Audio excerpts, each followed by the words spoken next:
दोस्त, अक्सर इंसान की फितरत होती है कि जब उसे कोई नियम बताए जाते हैं तो वो अपमानित महसूस करता है।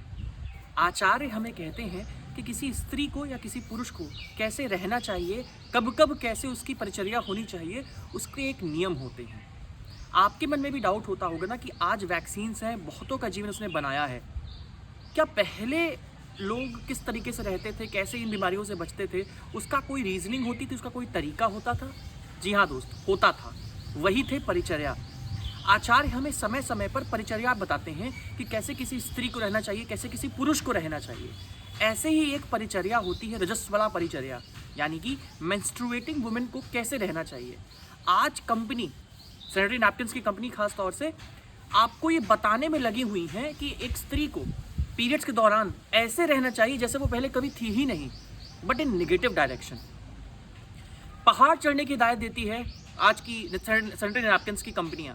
बल्कि आचार्य हमें बताते थे कि अगर मेंस्ट्रुएटिंग वुमेन को अगर बहुत ही संभाल कर रखा जाए, तब उसकी होने वाली अनंत बीमारियां, यानी 3 दिन अगर वो ब्लीडिंग करती है तो बचे हुए 27 दिन उसके सुख से बीते, कैसे उसको रहना चाहिए उसका एक तरीका बताया है। पहले ये ज्ञान माताएं अपने बच्चियों को देती थीं, पीढ़ी दर पीढ़ी चला आ रहा था। तब फीमेल्स को होने वाली बीमारियां भी बहुत कम थी, उनकी मॉर्बिडिटी रेट बहुत कम था। पर आज पीसीओएस, पीसीओडी बहुत ज़्यादा प्रेवलेंट है। हर तीसरी महिला को सुनने में आता है कि इन्हें पीसीओएस डिटेक्ट हुआ है, पीसीओडी डिटेक्ट हुआ है। चॉकलेट सिस्ट है, एंडोमेट्रियोसिस है, फाइब्रॉइड है, ऐसी तमाम गर्भाशय संबंधी बीमारियां, even psychological disorders are also associated with the menstrual phase of females. आचार्य की बात अगर हम माने तो नाखून भी नहीं काटना चाहिए उन 3 दिन। पर हम ना तो इस बारे में कभी बात करते हैं, ना तो समझने की कोशिश करते हैं कि ऐसा क्यों कहा जाता है।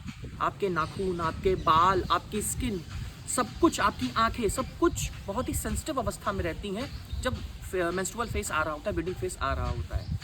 नाखून ना काटें, कुशा में सोएं, रीढ़ की हड्डी सीधी रखें, इसलिए कड़े बिस्तर पे सोने की बात कही गई थी। आंखों में अंजन, काजल तक ना लगाएं, बाल ना धुलें। अपमानित होने की बात नहीं है दोस्त, इसे हमें रीजनिंग समझना पड़ेगा कि ऐसा क्यों हिदायत दी जाती थी कहने के लिए। आपके बॉडी वेस्ट, आपकी स्किन उस वक्त सुपर सेंसिटिव अवस्था में शेडिंग हो रही होती है और इसीलिए इन्हें टच तक नहीं करना चाहिए। आपकी बॉडी को ऐसे रहना चाहिए जैसे आपको फीवर आया हुआ हो। पर आज हम देखते हैं इस बारे में कोई बात नहीं करता और इसीलिए फीमेल रिप्रोडक्टिव बीमारियां इतनी ज़्यादा हाई प्रेवलेंस में हैं। छोटी छोटी बच्चियों को वायरल बीमारियां हो जाती हैं, रिप्रोडक्टिव ऑर्गन्स की बीमारियां हो जाती हैं। आज प्यूबर्टी बहुत पहले हिट हो जा रही है फीमेल्स को, पर इवन मेल्स को भी। इसीलिए हर एक नियम को जानना बेहद ज़रूरी है।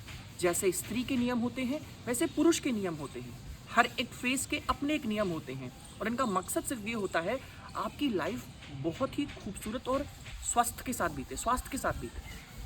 दोस्त, इसीलिए आयुर्वेद को आज इस पर बात करना बेहद ज़रूरी है। इन सब बातों को अपने बड़ों से डिस्कस कीजिए। अक्सर सॉल्यूशंस बड़ों से बात करने पे मिल जाता है, डॉक्टर से नहीं। सही आयुर्वेद चुनिए अपने लिए, अपनों के लिए। आयुर्वेद सबसे पहले।